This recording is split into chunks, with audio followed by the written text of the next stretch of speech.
Comme vous l'avez constaté, la Cour des comptes vient de déposer les résultats de l'audit du rapport sur la situation des finances publiques au titre des gestions de 2019 au 31 mars 2024. L'exploitation de ce document a permis de relever qu'en dehors des taux anormalement élevés de la dette, des manquements graves qui pourraient revêtir diverses qualifications pénales ont été constatés. Du faux en écriture, faux en informatique, détournement de deniers publics, escroquerie portant sur des deniers publics, blanchiment d'argent et enrichissement illicite, complicité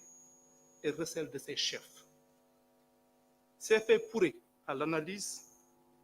impliquer diverses personnes, notamment d'anciens ministres, des directeurs généraux, des comptables, des gestionnaires et d'autres particuliers. C'est pourquoi il est envisagé, dans le respect strict des principes directeurs de la procédure pénale, notamment la présomption d'innocence, le respect des droits de la défense, le respect du principe du contradictoire, la mise en œuvre diligente de toutes les mesures judiciaires nécessaires à l'élucidation de ces faits, l'identification complète de tous les responsables de ces irrégularités et leur traduction devant les juridictions répressives compétentes. Pour ce faire, des enquêtes exhaustives et approfondies seront diligemment menées pour retracer les finances illicites, identifier et entendre tous les auteurs, co-auteurs et complices présumés en vue d'engager des poursuites devant les juridictions compétentes, notamment la Haute Cour de justice, le pôle judiciaire financier. L'opinion publique sera tenue informée de l'évolution de la procédure. Mbokk yi ni ñu ko nemmeekoo ñun ñëpp ëttu attekaay bi ñuy wax Cour des comptes moo doon saytu maanaam ni ñu téye woon sunuy koom-koom ak sunu alal ngir nemmeeku ndax niñ ko jëfandikoo dëppoo na ak sart yi nga xamee ni yoon moom la tëral. Bi mu jeexalee saytu bi nemmeeku nañ suñu jëllalee bor bi nga xamee ni bii dafa jéggi dayoo te ñu gàllu ko suñu ndodd, nemmeeku nañ ay jalgati yu am solo yoo xamee ni yii suñ ko saytoo day xeetoo ak li ñuy wax le faux en écriture, l'escroquerie portant sur des deniers publics, maanaam jalgati alalu mbooloo mi nga xamee ni mi ñun ñëpp ko bokk, blanchiment maanaam boo xamee ni bii awul yoon jéem a lewal loolu, ak itam ñi nga xamee ni ñi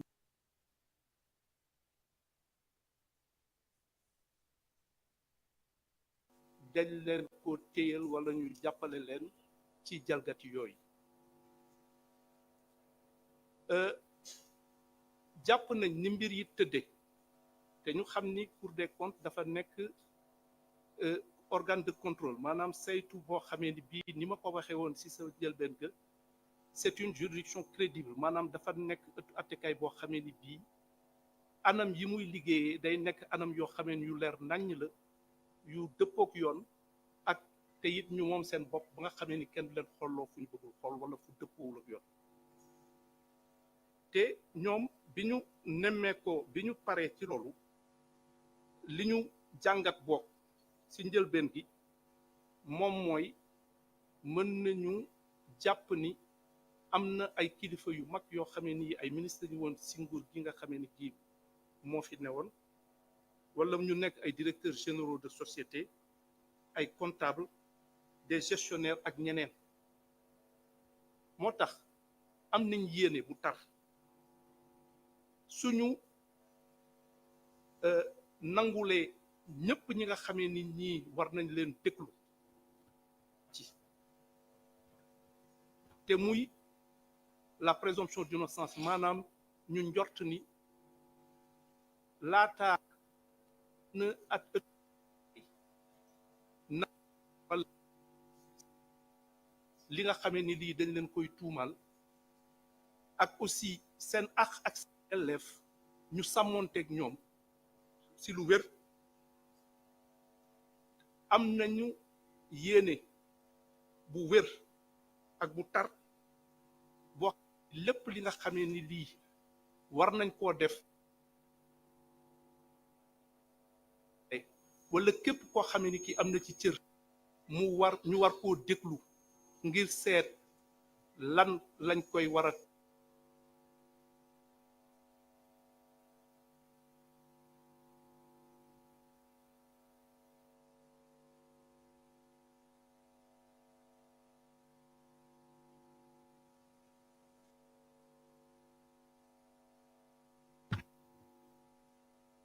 am nañ donc yéene bu tar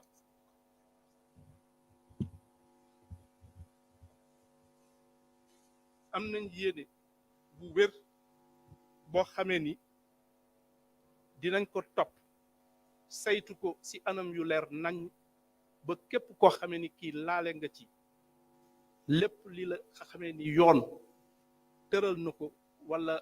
war nañ la kaa teg ñu teg la ko ci anam yu leer nañ te du tere lépp li nga xamee ni sa àq la ñu nangul la ko jox la ko ba mat sëkk moo tax am nañ yéene ubbi enquête yoo xamee ni dinañu jéem a toppaat alal boobu nga xamee ni dañ ko jalgati topp ko si anam yoo xamee ni ku nekk dinañ xam fan la jaar ak ki ci laale te su loolu wi dinañ leen jébbal su saxee ëttu attekaay bi nga xam ni moo ko yelloo atte mu di la haute cour de justice maanaam ëttu attekaay boobu nga xamee ni dafa am ñu ko tax a jóg wala mu nekk le pôle judiciaire financier bi nga xamee ni daanaka léegi ñëpp xam nañ ko ci dëkk bi maa ngi jël engagement ni mbir mi dinañ ko jaarale ci yoon ku nekk ñu jox ko àqam ak yelleefam te saa yu fuñ ci mënti toll dinañ leen xamal fiñ ci toll liñ ci def ak liñ ci yéene maa ngi leen di sant leen gërëm jërëjëf. jërëjëf monsieur le ministre noo ngi lay gërëm ci wax yu leer yooyu nga fi kàddu yu leer yooyu nga fi rotal ginnaaw ba nga waxee ministre de l'économie jàkkaarloog Sénégal